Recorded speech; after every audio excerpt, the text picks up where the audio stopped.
हाँ, तो स्वागत है आप सबका मेरे इस YouTube चैनल पर। इस पे हम लोग कक्षा 10 के साइंस की पहला पाठ पढ़ने चल रहे हैं, जिसका नाम है रासायनिक अपक्रियाएं एवं समीकरण। तो बच्चों, इसमें हम लोग पढ़ेंगे कि रासायनिक अपक्रियाएं होती क्या हैं, कितने प्रकार की होती हैं और ये रासायनिक समीकरण लिखा कैसे जाता है। तो सबसे पहले हम इसमें पहला टॉपिक पढ़ते हैं, रासायनिक अपक्रियाएं। तो चलिए पहले इसकी परिभाषा देख लेते हैं। रासायनिक अपक्रियाएं, जब एक या एक से अधिक पदार्थ परस्पर अपक्रिया करके नए पदार्थ बनाते हैं तो ऐसी अपक्रिया को रासायनिक अपक्रिया कहते हैं। उदाहरण देख लेते हैं। मैग्नीशियम जब हाइड्रोक्लोरिक अम्ल से क्रिया करता है तो मैग्नीशियम क्लोराइड व हाइड्रोजन गैस बनती है। चलिए इसे हम समझ लेते हैं। हाँ, तो बच्चों हम समझ लेते हैं। ये रासायनिक समीकरण हमने लिख दिया है। जब मैग्नीशियम की क्रिया हाइड्रोक्लोरिक अम्ल से होती है तो मैग्नीशियम क्लोराइड और हाइड्रोजन गैस बनती है। यहाँ पे ये जो सिंबल दिया गया है ये गैस का सिंबल है। तो यहाँ पे मैग्नीशियम और हाइड्रोक्लोरिक अम्ल आपस में क्रिया करते हैं। तो मैग्नीशियम इस क्लोरीन के साथ क्रिया करके मैग्नीशियम क्लोराइड बनाता है और यहाँ से हाइड्रोजन गैस के रूप में बाहर निकल जाता है। बच्चों, अगला टॉपिक है अभिकारक और उत्पाद। ये क्या होते हैं, लिखे कहाँ जाते हैं, इसके बारे में अब हम पढ़ते हैं। अभिकारक वे पदार्थ जो रासायनिक अपक्रिया में भाग लेते हैं अभिकारक कहलाते हैं। उत्पाद वे पदार्थ जिनका निर्माण रासायनिक अपक्रिया द्वारा होता है उत्पाद कहलाते हैं।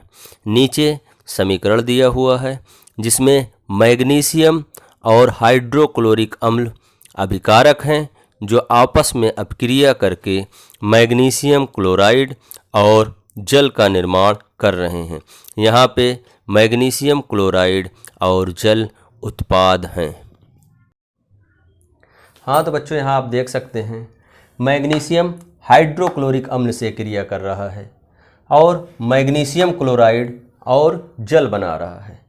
तो यहाँ पे मैग्नीशियम और हाइड्रोक्लोरिक अम्ल अभिकारक कहलाएंगे क्योंकि ये आपस में क्रिया कर रहे हैं और इनकी क्रिया के फलस्वरूप जो हमें मिल रहा है वो उत्पाद कहलाएगा। यहाँ पे मैग्नीशियम क्लोराइड और जल उत्पाद हैं।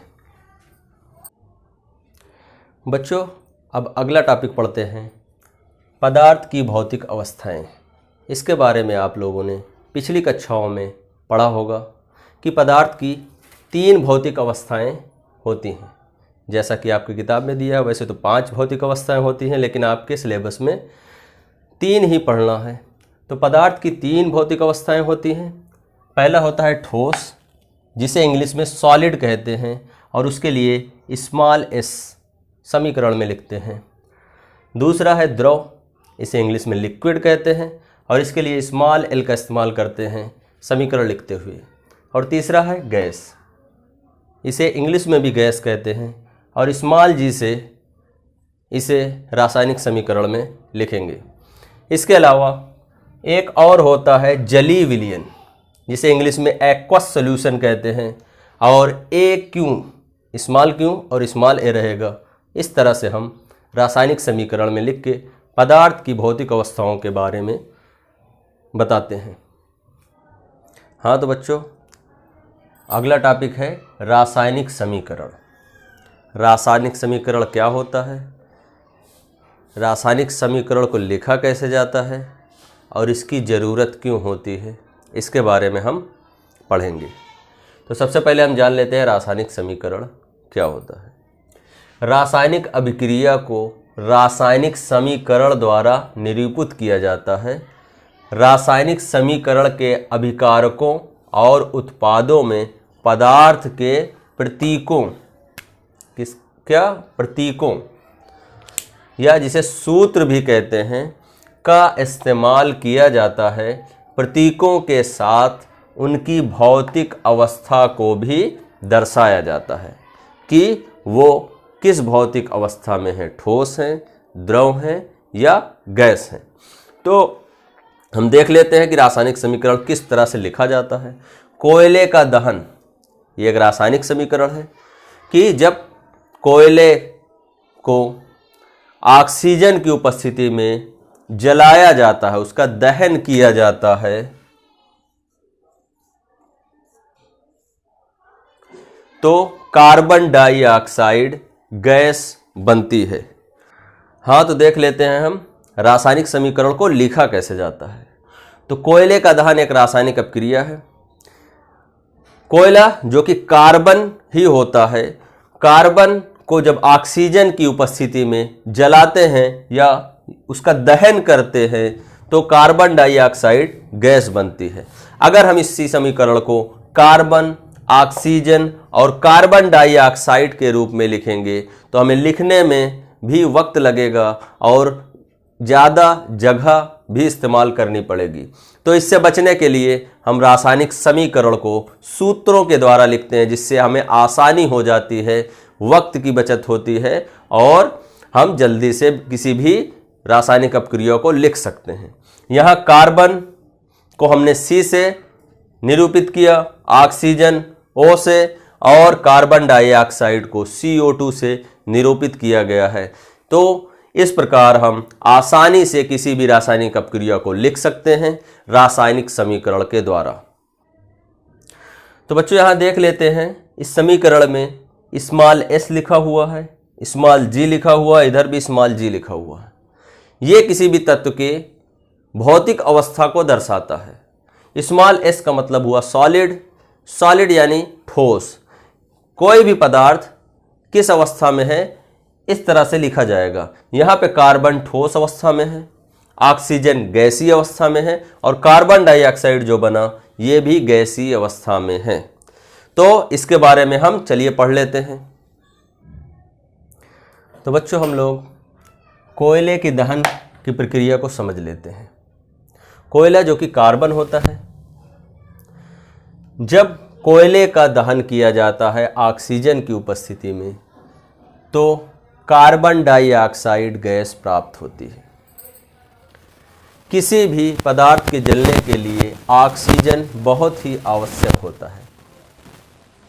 तो जब कार्बन जो कि कोयले में अधिकतम मात्रा में पाया जाता है, ऑक्सीजन की उपस्थिति में इसका दहन होता है तो कार्बन डाइऑक्साइड गैस प्राप्त होती है।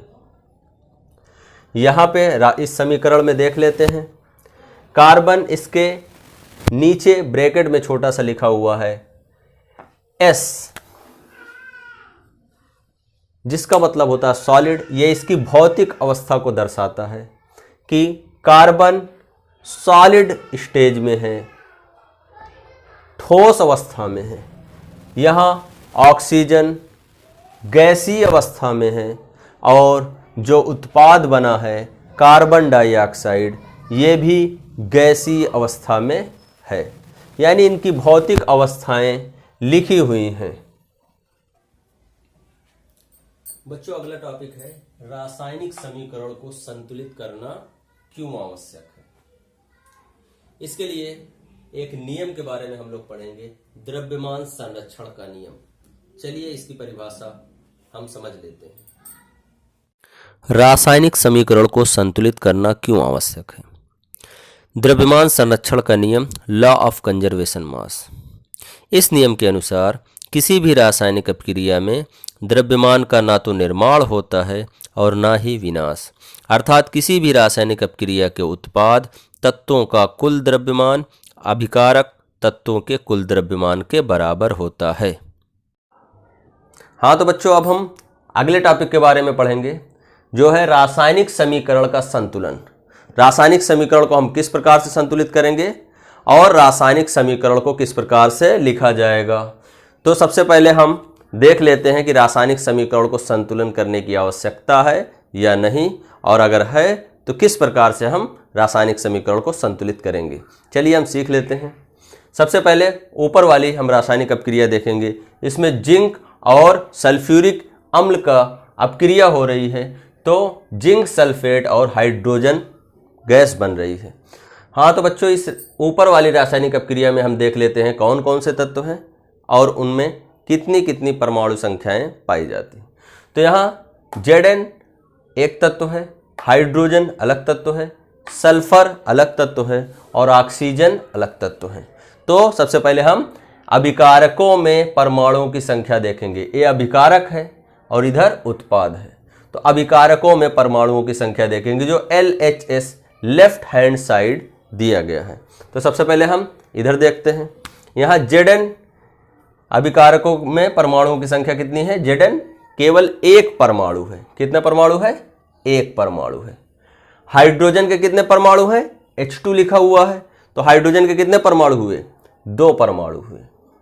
यहाँ पे सल्फर के नीचे कुछ नहीं लिखा हुआ है और ना इधर आगे कुछ लगा हुआ है, तो सल्फर के कितने परमाणु हुए? एक परमाणु। इसी तरह ऑक्सीजन के देखेंगे। ऑक्सीजन O4 लिखा हुआ है, तो इससे हम समझ जाएंगे कि परमाणुओं की संख्या ऑक्सीजन की 4 है। कितनी परमाणु संख्या है? 4। तो अब हम उत्पाद में परमाणु की संख्या देखेंगे।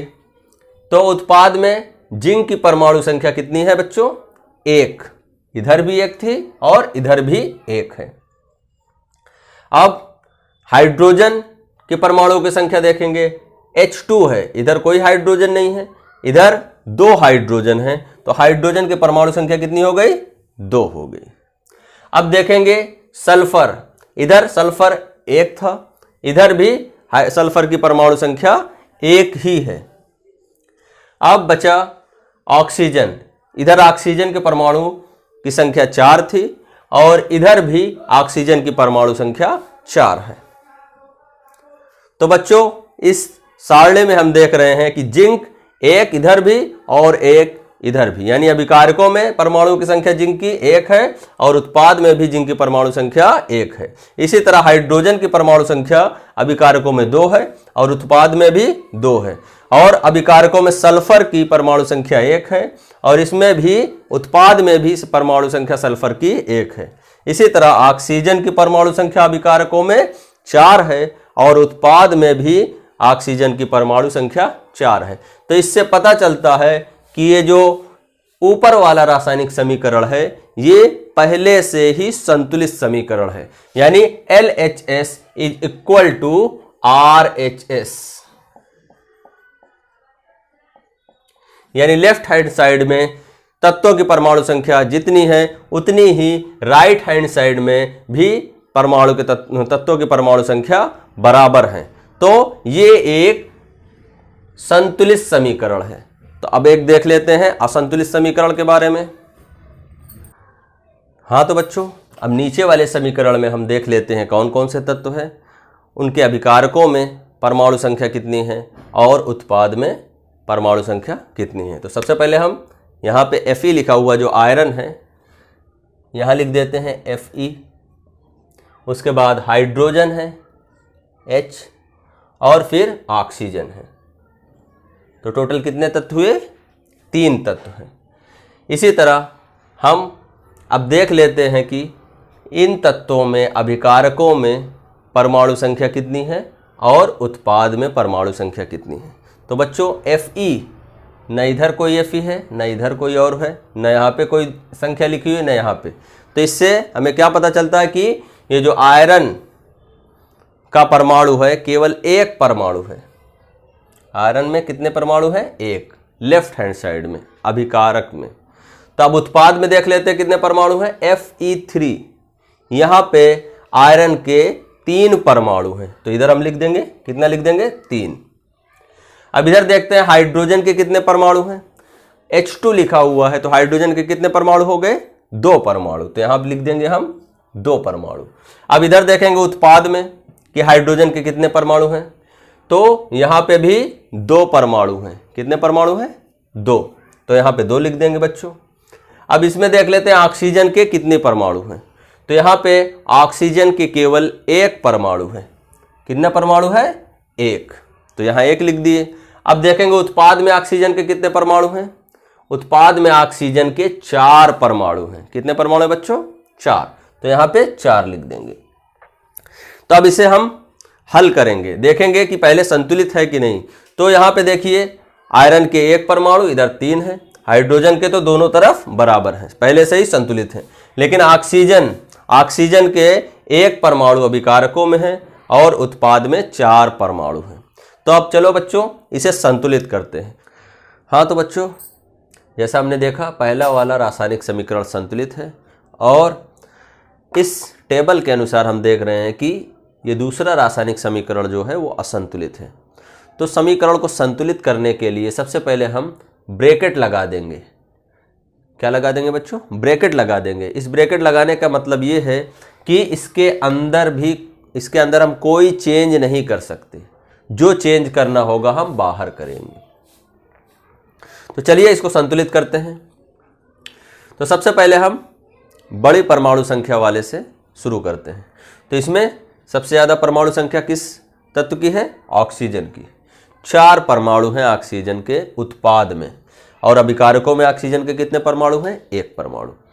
तो चलिए पहले उसे भी बराबर करते हैं। तो सबसे पहले क्या करेंगे? ऑक्सीजन के 1 परमाणु में कितने से गुणा कर दिया जाए कि वो भी 4 हो जाए? कितने से? तो यहाँ पे 4 से हम गुणा करेंगे तो कितना हो गई? 4। तो अभिकारकों में भी अब ऑक्सीजन की परमाणु संख्या 4 हो गई और उत्पाद में भी परमाणु संख्या ऑक्सीजन की 4 हो गई। तो इसके लिए हम यहाँ पे 4 से गुणा करेंगे, अंदर नहीं कर सकते कुछ, तो यहाँ पे 4 से गुणा करेंगे।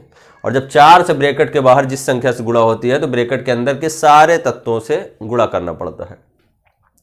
तो यहाँ पे 4 ऑक्सीजन हो गए, इधर भी 4 ऑक्सीजन है। तो ऑक्सीजन की संख्या तो बराबर हो गई, लेकिन हाइड्रोजन में जब 4 से गुणा करेंगे तो कितना हो जाएगा? यहाँ हाइड्रोजन 2 है, 4 से गुणा करने पे हाइड्रोजन की परमाणु संख्या इधर 8 हो गई। कितनी हो गई बच्चों? 8 हो गई। और इधर कितनी है? 2 है। तो कितनी बढ़ गई? 6 बढ़ गई। तो अब क्या करेंगे? तो अब हाइड्रोजन की परमाणु संख्या को दोनों तरफ बराबर करेंगे। तो इसके लिए यहाँ पे 8 है, यहाँ पे 2 है। तो 2 में कितने से गुणा कर दें कि 8 हो जाए? 4 से। तो 2 गुणे 4। तो अब इधर भी 8 हो गई। तो हाइड्रोजन की परमाणु संख्या अभिकारकों में भी 8 हो गई और उत्पाद में भी 8 हो गई। इसके लिए हमें यहाँ 4 से गुणा करना होगा। कितने से बच्चों? 4 से। तो अब इसमें देखते हैं, आयरन 3 है, इधर 3 है। हाइड्रोजन 8 है, इधर भी 8 हो गया। ऑक्सीजन 4 है, इधर भी 4 हो गया। अब आयरन बचा। आयरन को बराबर करने के लिए यहाँ पे 1 अभिकारकों में आयरन की परमाणु संख्या 1 है और यहाँ पे 3 है। तो इस 1 में कितनी संख्या से गुणा किया जाए कि ये 3 हो जाए? तो बच्चों यहाँ 3 से गुणा कर देंगे। कितने से गुणा कर देंगे? 3 से। तो कितना हो जाएगा? 3। तो अब इसमें देख रहे हैं हम इस तालिका में इधर आयरन के 3 परमाणु, इधर भी 3 परमाणु, इधर 8 परमाणु और इधर भी 8 परमाणु और इधर ऑक्सीजन के 4 परमाणु, इधर भी 4 परमाणु। तो ये रासायनिक समीकरण संतुलित हो गया। लेकिन उससे पहले यहाँ पे 3 से हमें गुणा करना पड़ेगा। तो अब देख लीजिए, अब हम चाहे तो ब्रैकेट हटा भी सकते हैं। तो यहाँ पे आयरन के 3 परमाणु, इधर भी आयरन के 3 परमाणु, इधर 4 दूनी 8 हाइड्रोजन के परमाणु, इधर 4 दूनी 8 हाइड्रोजन के परमाणु और इधर 4 एकम 4 ऑक्सीजन और इधर भी 4 ऑक्सीजन परमाणु। तो इस प्रकार से हम रासायनिक समीकरण को संतुलित कर सकते हैं। तो बच्चों अब हम पढ़ते हैं रासायनिक अपक्रियाओं के प्रकार के बारे में। तो पहली रासायनिक अपक्रिया है संयोजन अपक्रिया। जब 2 या 2 से अधिक पदार्थ परस्पर अपक्रिया करके एक या एकल उत्पाद बनाते हैं तो ऐसी अपक्रिया को संयोजन अपक्रिया कहते हैं। नीचे उदाहरण दिया हुआ है, चलिए समझ लेते हैं। तो बच्चों पहली रासायनिक अपक्रिया का हमने परिभाषा देख लिया है। संयोजन अपक्रिया के बारे में हम यहाँ समझ लेते हैं। संयोजन अपक्रिया की परिभाषा आपने देख ही लिया है। जब 2 या 2 से अधिक पदार्थ आपस में अपक्रिया करके केवल एक उत्पाद बनाते हैं तो ऐसी अपक्रियाओं को संयोजन अपक्रिया कहते हैं। तो यहाँ पे कार्बन और ऑक्सीजन अलग अलग अभिकारक हैं ये दो अभिकारक आपस में अभिक्रिया करके एक उत्पाद बना रहे हैं। तो ऐसी अपक्रियाएं जिसमें दो या दो से अधिक अभिकारक आपस में मिलकर केवल एक उत्पाद बनाते हैं, तो ऐसी अपक्रियाओं को संयोजन अपक्रियाएं कहते हैं। तो बच्चों, रासायनिक अपक्रियाओं में दूसरी प्रकार की अपक्रिया है वियोजन या अपघटन अपक्रिया।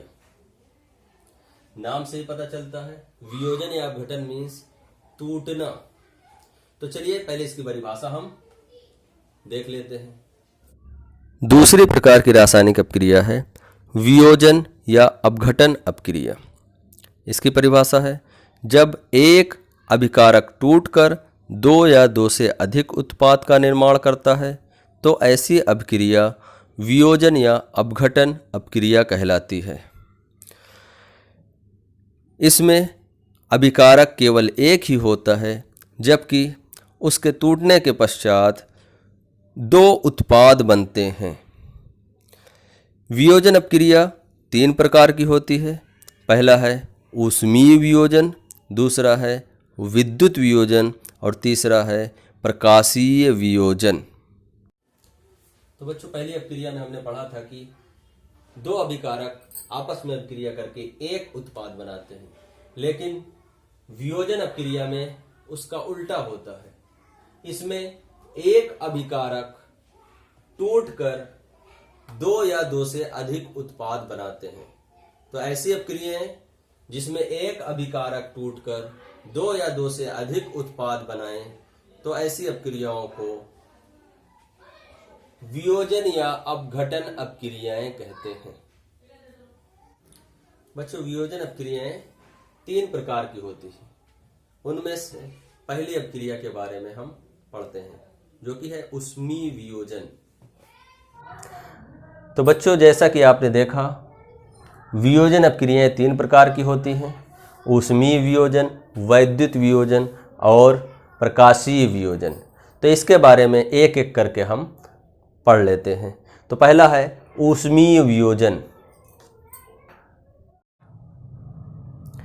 तो बच्चों, वियोजन या अपघटन अपक्रियाओं में पहली अपक्रिया है ऊष्मीय वियोजन।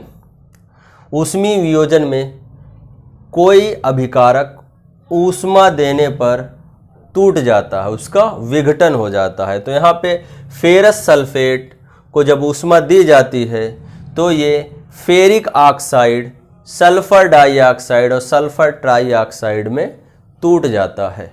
तो यहाँ पे फेरस सल्फेट जो कि अभिकारक है, ऊष्मा देने पर ये तीन उत्पादों में टूट जाता है। जैसा हम लोगों ने पढ़ा है, वियोजन अपक्रियाओं में अभिकारक केवल एक होता है और उत्पाद दो या दो से अधिक प्राप्त होते हैं। ऐसी अपक्रियाओं को वियोजन या अपघटन अपक्रियाएं कहते हैं। तो इसमें फेरस सल्फेट को जब हम ऊष्मा देते हैं, तो ये फेरिक ऑक्साइड में सल्फर डाइऑक्साइड और सल्फर ट्राइऑक्साइड में टूट जाता है। यहाँ पे इसकी भौतिक अवस्था भी लिखी हुई है। फेरस सल्फेट ठोस अवस्था में होता है, फेरिक ऑक्साइड भी ठोस अवस्था में होता है, सल्फर डाइऑक्साइड और सल्फर ट्राइऑक्साइड गैसीय अवस्था में होते हैं। तो चलिए दूसरे प्रकार के वियोजन अपक्रिया के बारे में हम पढ़ लेते हैं। बच्चों, वियोजन अपक्रियाओं में दूसरी अपक्रिया है वैद्युत वियोजन। वैद्युत मीन्स बिजली। तो इसमें जब जल में हम विद्युत धारा प्रवाहित करते हैं, तो जल के अणु हाइड्रोजन और ऑक्सीजन में टूट जाते हैं। जैसा कि हम जानते हैं, वियोजन अपक्रियाओं में एक अभिकारक टूटकर दो या दो से अधिक उत्पाद बनाता है। यहाँ पर भी जल के अणु में जब विद्युत धारा प्रवाहित की गई, तो ये हाइड्रोजन और ऑक्सीजन में टूट गया। तो बच्चों, वियोजन अपक्रियाओं में तीसरी प्रकार की अपक्रिया है प्रकाशीय वियोजन। यह वियोजन सूर्य के प्रकाश की उपस्थिति में होता है। एक समीकरण देख लेते हैं। जब सिल्वर क्लोराइड को सूर्य के प्रकाश में रखते हैं तो सिल्वर क्लोराइड सिल्वर और क्लोरीन में टूट जाता है, इसका वियोजन हो जाता है।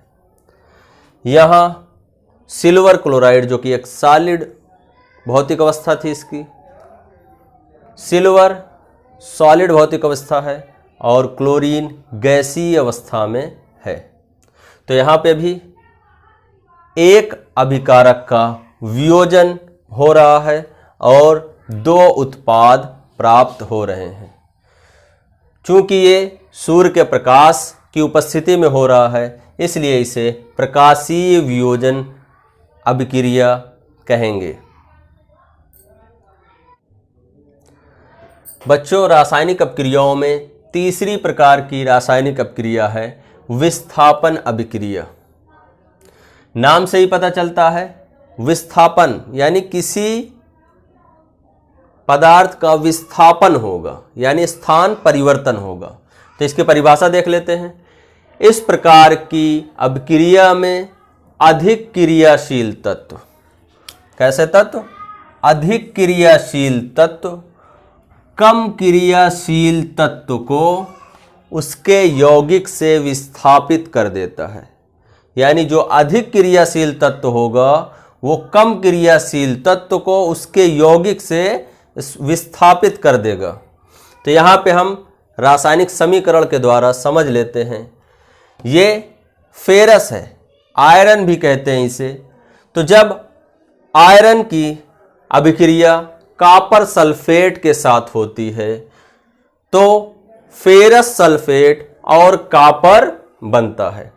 तो यहाँ हम देख लेते हैं, फेरस या आयरन जो कि अधिक क्रियाशील तत्व है, किसके? कॉपर से अधिक क्रियाशील तत्व फेरस है। तो जब फेरस की अपक्रिया कॉपर सल्फेट से होगी तो फेरस कॉपर की जगह ले लेगा और कॉपर को विस्थापित कर देगा, क्योंकि फेरस जो है वो अधिक क्रियाशील तत्व है कॉपर के बनिस्बत। तो हम यहाँ देख रहे हैं कि फेरस कॉपर सल्फेट से अभिक्रिया करके फेरस सल्फेट बना लेता है और कॉपर को उसके यौगिक से विस्थापित कर देता है। बच्चों, रासायनिक अपक्रियाओं में अगली रासायनिक अपक्रिया है द्विविस्थापन अपक्रिया। सबसे पहले इसकी परिभाषा हम देख लेते हैं। वे अभिक्रियाएं जिनमें अभिकारकों के बीच आयनों का आदान प्रदान होता है उन्हें द्विविस्थापन अभिक्रियाएं कहते हैं। एक उदाहरण से हम समझ लेते हैं। जब सोडियम सल्फेट की अपक्रिया बेरियम क्लोराइड से कराई जाती है तो बेरियम सल्फेट और सोडियम क्लोराइड बनता है। यहां हम देख लेते हैं कि आयनों का आदान प्रदान किस प्रकार हो रहा है।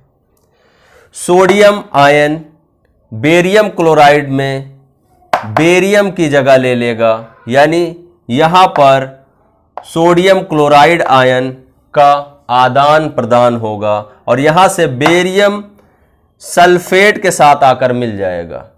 तो यहां पे आयनों का आदान प्रदान हो रहा है, जिससे सोडियम जब यहां पे जाएगा तो क्लोरीन के साथ मिलकर सोडियम क्लोराइड बनाएगा और बेरियम जब इधर आ जाएगा तो बेरियम सल्फेट बनाएगा।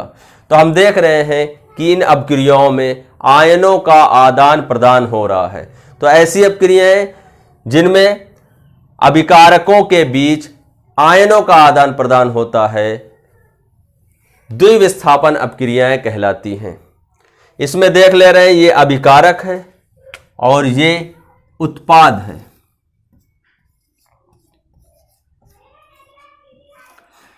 जैसा कि परिभाषा में लिखा हुआ है, वे अभिक्रियाएं जिनमें अभिकारकों के बीच में आयनों का आदान प्रदान होता है। तो यहां पे अभिकारक लिखे हुए हैं। सोडियम आयन बेरियम क्लोराइड में जाती है और क्लोरीन से मिलकर सोडियम क्लोराइड बना रही है, जबकि बेरियम सल्फेट के साथ मिलकर बेरियम सल्फेट बना रहा है। तो यहाँ पे अभिकारकों के बीच में आयनों का आदान प्रदान हो रहा है। तो वे अभिक्रियाएं जिनमें अभिकारकों के बीच आयनों का आदान प्रदान होता है द्विविस्थापन अपक्रिया कहलाती है। तो बच्चों, अगली रासायनिक अपक्रिया के बारे में हम पढ़ लेते हैं। अगली रासायनिक अपक्रिया उपचयन और अपचयन है। तो सबसे पहले उपचयन की परिभाषा हम जान लेते हैं। जब किसी पदार्थ में ऑक्सीजन की वृद्धि होती है, क्या होती है? ऑक्सीजन की वृद्धि होती है, तो उस पदार्थ का उपचयन होता है। फिर से समझ लीजिए, जब किसी पदार्थ में ऑक्सीजन की वृद्धि होती है तो उस पदार्थ का उपचयन होता है। अब अपचयन की परिभाषा हम देख लेंगे। जब किसी पदार्थ में ऑक्सीजन का ह्रास या कमी होती है तो उस पदार्थ का अपचयन होता है। उपचयन का ठीक उल्टा अपचयन है। तो इसे हम एक उदाहरण के जरिए हम समझ लेते हैं। जब कॉपर ऑक्साइड की अभिक्रिया हाइड्रोजन से कराते हैं तो कॉपर और जल प्राप्त होता है। यहाँ पे देखिए, कॉपर ऑक्साइड से ऑक्सीजन का ह्रास हो रहा है, कमी हो रही है। कॉपर ऑक्साइड से ऑक्सीजन की कमी हो रही है। ऑक्सीजन H2 से मिलकर H2O बना रहा है। तो जब जिन पदार्थों में ऑक्सीजन का ह्रास होगा तो उस पदार्थ का अपचयन होगा। यहाँ पे देखिए, कॉपर ऑक्साइड से ऑक्सीजन निकल गया और केवल कॉपर बचा, तो यहाँ कॉपर का अपचयन हुआ है। जबकि इस तरफ हाइड्रोजन में कोई ऑक्सीजन नहीं था, कॉपर ऑक्साइड से हाइड्रोजन में ऑक्सीजन जुड़ गया। तो जब ऑक्सीजन की वृद्धि होगी, जब किसी पदार्थ में ऑक्सीजन की वृद्धि होगी तो उस पदार्थ का उपचयन होगा। यानी यह हाइड्रोजन का उपचयन हो रहा है। समझ में आया बच्चों? एक बार फिर से समझ लेते हैं। जब किसी पदार्थ में ऑक्सीजन की वृद्धि होती है तो उस पदार्थ का उपचयन होता है। यहां हाइड्रोजन में ऑक्सीजन की वृद्धि हो रही है तो हाइड्रोजन का उपचयन हो रहा है। ठीक इसी तरह जब किसी पदार्थ में ऑक्सीजन का ह्रास या कमी होती है तो उस पदार्थ का अपचयन होता है। यहां समीकरण में कॉपर में ऑक्सीजन का ह्रास हो रहा है तो कॉपर का अपचयन हो रहा है। हाइड्रोजन में ऑक्सीजन की वृद्धि हो रही है, अतः हाइड्रोजन का यहां पर उपचयन हो रहा है। तो बच्चों, इतनी रासायनिक अपक्रियाएं पढ़ने के बाद कुछ और भी रासायनिक अपक्रियाएं होती हैं जिनके बारे में हम पढ़ लेते हैं। जैसे तापमान के आधार पर रासायनिक अपक्रियाएं। तापमान के आधार पर रासायनिक अपक्रियाएं दो प्रकार की होती हैं, ऊष्माक्षेपी अपक्रिया तथा ऊष्माशोषी अपक्रिया। तो सबसे पहले हम ऊष्माक्षेपी अपक्रियाओं के बारे में पढ़ेंगे। तो ऊष्माक्षेपी अपक्रियाओं की परिभाषा है ऐसी अभिक्रियाएं जिनमें उत्पाद के निर्माण के साथ साथ ऊष्मा का भी उत्सर्जन होता है। ये चीज़ें ऊष्मा का उत्सर्जन होता है, इसमें यह बताता है कि यह अपक्रिया ऊष्माक्षेपी अपक्रिया है। एक उदाहरण के जरिए हम समझ लेते हैं। प्राकृतिक गैस का दहन। तो यहाँ पे प्राकृतिक गैस है, ऑक्सीजन की उपस्थिति में जब प्राकृतिक गैस का दहन किया जाता है तो कार्बन डाइऑक्साइड गैस, जल वाष्प तथा ऊष्मा उत्सर्जन होता है। यहाँ प्राकृतिक गैस CH4 गैसीय अवस्था में है, ऑक्सीजन गैसीय अवस्था में है, कार्बन डाइऑक्साइड भी गैसीय अवस्था में है और जल वाष्प के रूप में गैसीय अवस्था में है और ऊष्मा का उत्सर्जन भी हो रहा है। तो हमें इस चीज से पता चलता है ऊष्मा का उत्सर्जन हो रहा है। ये ऊष्माक्षेपी अपक्रिया है। तो बच्चों, तापमान के आधार पर हमने पहली रासायनिक अपक्रिया पढ़ी ऊष्माक्षेपी रासायनिक अपक्रियाएं, और अब हम ऊष्माशोषी अपक्रियाओं के बारे में पढ़ेंगे। इसकी परिभाषा हम पहले देख लेते हैं। ऐसी अपक्रियाएं जिनमें अभिकारकों को तोड़ने के लिए ऊष्मा, विद्युत या प्रकाश ऊर्जा की आवश्यकता होती है, ऊष्माशोषी अपक्रियाएं कहलाती हैं। नाम से ही जैसे पता चल रहा है, शोषी यानी ऊष्मा का शोषण करेगी। तो एक उदाहरण के जरिए हम देख लेते हैं कि ये अपक्रियाएं कैसे काम करती। तो कैल्शियम कार्बोनेट को जब हम ऊष्मा प्रदान करते हैं, गर्म करते हैं कैल्शियम कार्बोनेट को, तो कैल्शियम ऑक्साइड और कार्बन डाइऑक्साइड प्राप्त होता है। ऐसी अपक्रियाएं जिनमें अभिकारकों को ऊष्मा देनी पड़ती है। ऊष्माक्षेपी अपक्रियाओं में था कि ऊष्मा निकलती थी, लेकिन यहां पे ऊष्मा देनी पड़ रही है। तो ऐसी अपक्रियाएं जिनमें अभिकारकों को तोड़ने के लिए ऊष्मा, विद्युत या प्रकाश ऊर्जा की आवश्यकता होती है, ऊष्माशोषी अपक्रियाएं कहलाती हैं। यहाँ पे ऊर्जा ऊष्मा के रूप में दी जा रही है और कैल्शियम कार्बोनेट टूटकर कैल्शियम ऑक्साइड और कार्बन डाइऑक्साइड बना रहे हैं। तो बच्चों, अब हम लोग उपचयन अपक्रियाओं के प्रभाव के बारे में पढ़ते हैं कि उपचयन अपक्रियाओं का क्या क्या प्रभाव हमारे दैनिक जीवन पर पड़ता है। तो पहला प्रभाव है संक्षारण, जिसे हम जंग लगना भी कहते हैं। जब कोई धातु जल, वायु, नमी व अम्ल आदि के संपर्क में आती है तो वह उपचयित हो जाती है। किसके किसके संपर्क में आने पर? जल के, वायु के, नमी के व अम्ल आदि के संपर्क में आती है जब कोई धातु, तो वह उपचयित हो जाती है या उसमें जंग लग जाता है। तो उदाहरण देख लेते हैं, जैसे लोहे पर जंग लगना। लोहा जब जल, वायु, नमी या अम्ल के संपर्क में आता है तो उसका ऑक्सीकरण हो जाता है, यानी उसमें ऑक्सीजन बढ़ जाता है और उपचयित हो जाता है लोहा, और उसमें संक्षारण लग जाता है, जिसे हम जंग भी कहते हैं। भूरे रंग का जंग दिखाई देता है। और इसी तरह नंबर 2, तांबे पर हरी परत चढ़ना।